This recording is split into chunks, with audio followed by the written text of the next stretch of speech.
Thank you, Mr. Chair. Good morning. Good morning. Madam Secretary. Secretary Noem, the White House Deputy Chief of Staff recently said that the Trump administration is actively looking at suspending habeas corpus. Last week you were asked about this, and I want to clarify your position because it's obviously really important to get this right. So, Secretary Noem, what is habeas corpus? Well, habeas corpus is a constitutional right that the president has to be able to remove people from this country and suspend their right let me stop you, ma'am. Habeas corpus, excuse me, that's incorrect. President Lincoln used it. Excuse me. Habeas corpus is the legal principle that requires that the government provide a public reason for detaining and imprisoning people. If not for that protection, the government could simply arrest people, including American citizens, and hold them indefinitely for no reason. Habeas corpus is the foundational right that separates free societies like America from police states like North Korea. As a senator from the live free or die state, this matters a lot to me and my constituents and to all Americans. So, Secretary Noem, do you support the core protection that habeas corpus provides, that the government must provide a public reason in order to detain and imprison someone? Yeah, I support habeas corpus. I also recognize that the President of the United States has the authority under the Constitution to decide if it should be suspended or not. It has never Let us be clear, though, that this president... It has never been done without approval of Congress. Even Abraham Lincoln got retroactive approval from Congress. So I have been asking executive branch nominees a simple question over the past few months. If the president orders them to break the law, I've been asking, will you follow the law or follow the order? I want to ask you a more specific question here. If the president tries to suspend habeas corpus and a federal court reverses the president's order, will you comply with the court order and uphold habeas corpus, or will you follow the president's directive? We are following all federal court orders and are complying with that, as is the president, and every decision that I make as well. That is obviously not true for anybody who reads the news. There are federal court orders right now, including returning somebody who was deported mistakenly. But to be clear, this is about a fundamental legal right that ensures that we live in a free society instead of a police state that would have a sham legal system like Russia or North Korea. So I'm glad that you have now committed to following court orders. I'm glad you believe in the basic freedom for Americans if ordered to do so by a court. And again, I want just to make clear that it is critically important that even if the president tries to suspend the right of people to know why they've been detained or imprisoned, if a federal court reverses that order, that you will follow that order. And I hope all members of the administration will, because it's obviously critical that some of the people, for instance, who've been deported by mistake, who didn't get due process, be returned in compliance with court orders. So now, let's move on to another issue. International criminal organizations target Americans with sophisticated cyber crime, including elaborate scams that robbed Americans of billions of dollars, with seniors in the United States losing $5 billion to scammers in 2024 alone. As artificial intelligence improves, so does the ability of criminals to deceive and defraud Americans. With this new technology, criminals can impersonate loved ones, develop advanced malware, or make more convincing phishing messages. How is DHS working to identify trends in illegal activity and ensure that new AI systems have safeguards in place to prevent their use in criminal activity? Yes, we are working extensively through CISA, but in all of our agencies to make sure that we're going after these criminal, nefarious actors. I would say partnering with private industry is critically important so that we have the insight that we need to really understand the tactics that they use and the advancements in software.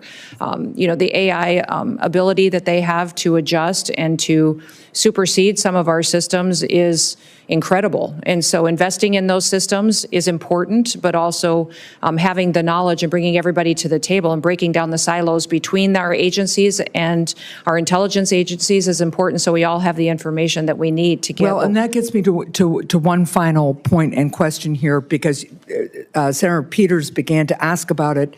There's been recent reporting that indicates that the Chinese government installed remote access to Chinese-made power inverters in the U.S., raising concerns that the Chinese government could try to disable parts of our power grid. And you made a comment following up on Senator Peters' question about the importance of not only working with private industry on this issue, as you would also want to work on AI, but also on working with state and local governments on cybersecurity. And can you just talk to me a little bit about how DHS is partnering with state and local governments right now on cyber? Well, that's one of the core critical missions of CISA, is to help those state and local governments harden their systems. We're extremely vulnerable by our weakest link. And so when you have a small state that doesn't have the resources it needs to invest in these security operations, then they're vulnerable to attacks and hacking attempts, and they can access our systems. If they have a contract or a system that interfaces with the federal system, it makes us vulnerable as well. So we are responsible for 10 of the 16 critical infrastructures under the Department of Homeland Security, and making sure that China can't come in and shut down our electrical grid, our water systems, things that people rely on every day for their day-to-day lives is very important. So that's why we need these kind of partnerships, is to make sure that we're secure all the way down to our smallest actor that participates. Well, I appreciate that, and I appreciate working more with you on that. Thank you. Thank you for watching Crossline Politics. Before we begin, make sure to like, subscribe, and turn on notifications so you never miss important breakdowns like this one. What we just witnessed in this hearing is one of the most alarming exchanges we've seen in recent oversight. Senator Maggie Hassan pressed Secretary Kristi Noem on something absolutely foundational to American freedom: habeas corpus. This isn't some obscure legal term. It's the constitutional protection that prevents the government from detaining citizens indefinitely without giving a reason. It is the core difference between a free nation and a police state. Secretary Noem attempted to define habeas corpus as a presidential authority to remove people and suspend rights, which was flatly incorrect. Senator Hassan immediately corrected her and made clear that no president can suspend this right without Congress, and even Lincoln sought retroactive approval during the Civil War. That's how serious this is. Hassan then asked a direct question that every American should care about. If a president illegally suspends habeas corpus and a federal court reverses that order, will the administration follow the court or the president? Noem claimed they follow all federal court orders, though we know there are ongoing cases proving otherwise. Hassan didn't let it slide. She emphasized that constitutional freedoms do not disappear because a president wants unchecked power. The hearing then shifted to another growing threat: AI-powered cyber crime.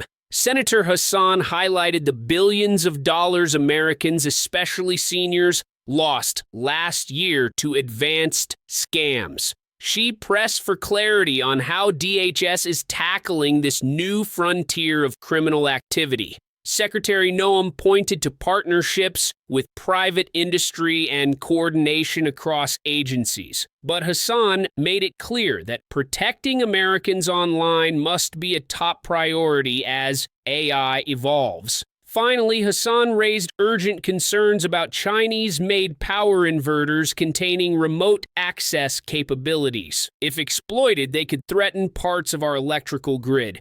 She pushed DHS on how they are partnering with state and local governments to secure critical infrastructure, especially in small states that lack the resources to protect themselves.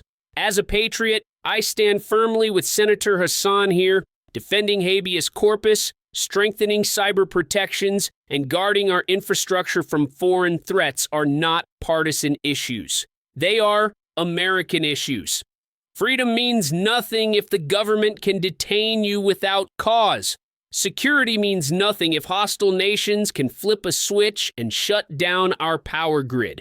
Hassan showed exactly the kind of leadership and seriousness these issues demand. This is why Crossline Politics exists, to break down what's happening in our government and why it matters to you. If you value constitutional rights, cybersecurity, and national resilience, stay connected with us. Like, subscribe, and share this video so more Americans understand what's at stake.